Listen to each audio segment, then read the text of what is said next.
நம்ம doctor எலிஸோட episode 11 தான் பார்க்க போகிறோம். போன எபிசோடில் எப்படி முடிச்சிருப்பாங்க, லாஸ்ட்டாக ஹீரோவும் ஹீரோயினையும் டேட் முடிச்சுட்டு அப்புறம் போயிருப்பாங்களா. அதுக்கடுத்து இங்கே ஃபஸ்ட்டு சீன்லேயே பார்த்தா நம்ம ரோஸுக்கு கூட, அதை நம்ம எலிஸுக்கு கூட ரோஸுங்கிற அந்த முக்கியமான அரச விருது தரதா இருந்தாங்க தெரியுமா, அது இன்னைக்கு தான் கொடுக்குறாங்க. அரச மரியாதையெல்லாம் கொடுத்து அவளுக்கு அந்த விருதையும் கொடுத்துட்றாங்க. ஒரு பெரிய விழா மாதிரி நடக்குது. எல்லாரும் ரோஸ் வந்து பெருமையாக பேசிக்கிட்டு இருக்காங்க எலிஸை. இப்படி போயிட்டு இருக்கப்ப அப்புறம் அரசரும் எலிஸும் நின்று பேசிட்டு இருக்காங்க. அவர் வந்து சொல்லிட்டு இருக்காரு, இதே மாதிரி எல்லா நாளுமே நல்லா போகணும், அமைதியா இருக்கணும் அப்படிங்கிற மாதிரிலாம் அவர் பேசிக்கிட்டு இருக்காரு. அப்படியே ஹீரோயினி அவரை பார்த்துட்டு அவர்கிட்ட கேட்டுட்டு இருக்கா, நல்லா தூங்குறீங்களா, நல்லா தூக்கம் வருதா, டயர்டா இருக்கா, ஏதாச்சும் பண்ணுதா அப்படி இப்படின்னு கேட்டுட்டு இருக்க. அவரு பார்த்துட்டு, இங்க இருமா, இது ஒன்றும் ஹாஸ்பிட்டல் கிடையாது, இது உனக்கான, நான் போய் கொஞ்சம் என்ஜாய் பண்ணு போ, அங்க பாரு உன் ஃப்ரெண்ட் வந்துட்டா அப்படின்னு சொல்றாரு. அங்க பார்த்தா சைல்டு பொண்ணு நிக்கிறா. சரி சொல்லிட்டு எலிஸும் சைல்டு கூட பேச போயிடுறா. இப்படி அரசர் உட்காந்துருக்கப்ப அடுத்து பிரின்ஸ் வரான். அவன் வந்து ட்ரிங்க்ஸ் எடுத்துட்டு வந்திருக்கான். என்னங்க குடிங்கன்னு சொல்லிட்டு கொடுக்க இவரை எடுத்து குடிக்கிறாரு. நல்லாதான் இருக்கு. குடிச்சதுக்கு அப்புறம் கொஞ்ச நேரம் கழிச்சு, ஐயோ என் நெஞ்சு வலிக்குது அப்படின்னு சொல்லிட்டு அப்படியே பிடிச்சிக்கிட்டு ரத்தத்தை கக்கிட்டு கீழே விழுந்துடுறாரு. அவ்வளவுதான். இதை பாக்குறப்ப எல்லாருக்கும் எப்படி இருக்கும், நம்ம பிரின்ஸ் தான் ஏதோ கொடுத்துட்டான் அப்படிங்கிற மாதிரி தானே தோணும். உடனே எலிஸும் ஓடி வந்துட்டு அவரை பாக்குறா. பார்த்தா அவருக்கு பேச்சு முச்சே இல்லை, ஹார்ட் அட்டாக் வந்திருக்கு. சரின்னு சொல்லிட்டு அதுக்கான ஃபர்ஸ்ட் எய்ட் பண்ணி ட்ரீட்மெண்ட்லாம் பண்ணி அவர் கொஞ்சம் இப்போ முழிச்சிட்டாரு. ஆனால் வந்து அவரோட பல்ஸோ அந்த பிளட் ப்ரெஷரோ எதுவுமே சரியில்லை. அதனால சரின்ட்டு ஹாஸ்பிட்டலுக்கு இவரை தூக்கிட்டு போயிடுறாங்க.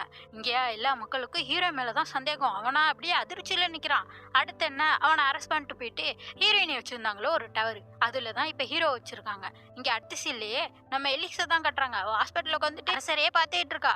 போன வாழ்க்கையில் இப்படி இறந்து போயிட்டார்ல, அதே மாதிரி திருப்பி ஆயிருமோ, இவரை என்னால் காப்பாற்ற முடியாதோ அப்படின்னு சொல்லிட்டு அப்படியே குழம்பி போய் நின்றுட்டு இருக்கா.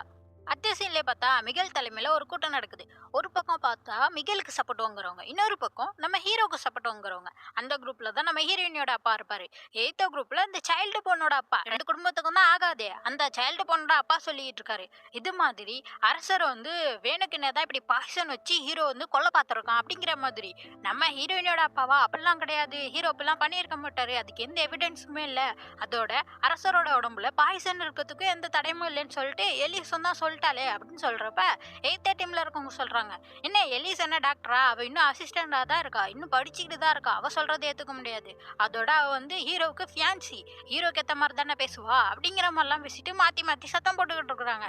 இங்க உட்காந்துருக்க மிகேல் சொல்றான், இருங்க இன்னும் வந்து எவிடன்ஸ் கிடைக்கவே இல்லை, அதுக்குள்ள முடிவெடுக்காதீங்க, நம்ம ட்ரீட்மெண்ட் போறப்ப என்ன ரிசல்ட் வருதுன்னு பார்த்துட்டு தான் அண்ணன் தான் விஷம் வச்சானா இல்லையான்னு பேச முடியும் அப்படின்னு சொல்லிட்டு அவன் கிளம்பிடுறான். இங்க அடுத்த சீன்ல பார்த்தா அந்த சைல்டு பொண்ணோட அப்பா கூட ரெண்டு பேரும் வந்து பேசிட்டு இருக்காங்க.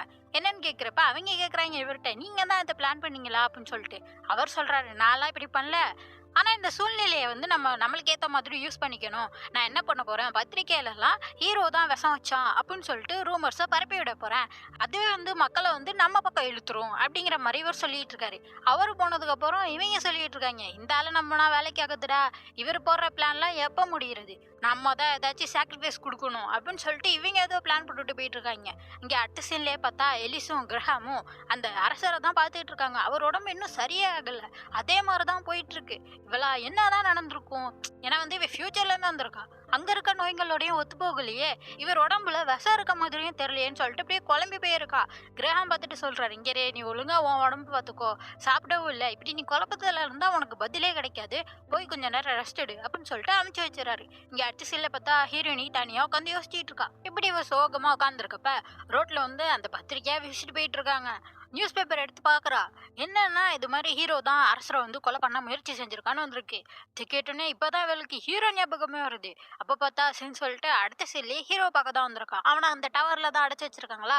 அவன் ஹீரோயினை பார்த்துட்டு வான்னு சொல்லிட்டு உட்கார வச்சுட்டு சொல்ல ஆரம்பிக்கிறான், அரசர் எப்படி இருக்காரு அப்படின்னு கேட்குறப்ப, இல்லை அவர் அப்படியே தான் இருக்காரு அப்படின்னு சொல்லிட்டு இவர்களுக்கு சொல்கிறப்ப கையெல்லாம் நடுங்குது வேற. அவன் பார்த்துட்டு, சரி உன்னால முடிஞ்சதை நீ பண்ணுற, கவலைப்படாத அப்படிங்கிற மாதிரி சொல்லிட்டு ஹீரோ சொல்லிட்டு இருக்கான், என்னால் எதுவுமே செய்ய முடியல, சின்ன பிள்ளையிலையும் சரி, அவங்க அம்மாவும் கூட தங்கச்சியா அக்காவான்னு தெரில, இன்னும் சரியா அதை பற்றி சொல்லலை, அவங்க ரெண்டு பேரையும் சின்ன பிள்ளையில இழந்தேன், இப்போ பார்த்தா அப்பா, என்னால் இவங்களை பாதுகாக்கவே முடியல, என்னால் எதுவுமே பண்ண முடியல அப்படிங்கிற மாதிரி சொல்லிட்டு அவன் அழுவே ஆரம்பிச்சிடான். அதை பற்றின ஹீரோனிக்கே ஒரு மாதிரி ஆயிரும். அவள் வந்து அவன் கையை பிடிச்சிட்டு சொல்லிட்டு இருக்கா, கவலைப்படாதீங்க, அரசர் எப்படி திரும்பி வந்துடுவாரு, நான் அவரை திருப்பி கொண்டு வந்துடுவேன், எப்படி உயிர் பழக்க வச்சிருவேன், நீங்கள் கவலைப்படாதீங்க நான் இருக்கேன் அப்படிங்கிற மாதிரிலாம் இவன் வந்து ஆறுதல் படுத்துறா. அப்படியே அடுத்த சீன்ல கிளம்பலான்னு சொல்லிட்டு வரப்போ ஒரு காவலாளி வந்து சொல்றான், நான் வந்து வண்டி எடுத்துட்டு வரேன், அரசருக்கு உடம்பு வந்து சரியில்லையா, உங்களை உடனே கூட்டு போகணும் அப்படின்னு சொல்லிட்டு போறான். சரின்னு சொல்லிட்டு நின்றுட்டு இருக்கப்ப பார்த்தா இந்த 2 பேர் வந்து பிளான் போட்டாங்க தெரியுமா, சாக்ரிஃபைஸ் பண்ணணும்னு சொல்லிட்டு. அந்த பயலுக்கு ஸ்வாட் எடுத்துட்டு இங்க வந்திருக்காங்க. யார சாக்ரிஃபைஸ் பண்ண போறாங்கன்னா ஹீரோயினிய. எப்படி இவ வந்து அரசரை பொழைக்க வச்சிருவாளாம், அப்படி இவ பண்ணிடக்கூடாது அப்படின்னு சொல்லிட்டு இவளை கொல்றதுக்கு துரத்திக்கிட்டு இருக்காங்க. இவளா அங்க இருட்டா வேற இருக்கா, விறுவிறுன்னு ஓடி வந்து ஒரு புதருக்குள்ள ஒளிஞ்சிக்கிறா. அவங்க அப்படியே சுத்தி சுத்தி தேடிக்கிட்டு இருக்காங்க, யோசிச்சுக்கிட்டு இருக்கா. போன வாழ்க்கையில இறந்து போய் தான் திருப்பி எலிசானோ, இந்த வாழ்க்கையில இறந்து போயிட்டா யார் அரசரை காப்பாத்துறது, எப்படி நம்ம சாகக்கூடாது, உயிர் பொழைக்கணும் அப்படின்னு சொல்லிட்டு அப்படியே திரும்பி பார்த்தா அந்த போய் பின்னாடி வந்துடுறான். அப்படியே அவளை பார்த்தா அவன் ஸ்வாட ஓங்க. அப்படியே அந்த எபிசோட் முடியுது. இப்படி விறுவிறுப்பா முடிஞ்சுச்சா. அடுத்த வாரம் அடுத்த எபிசோட் போட்டுருவேன். அதுக்கு மறக்காம சேனலை சப்ஸ்கிரைப் பண்ணிக்கோங்க. பை.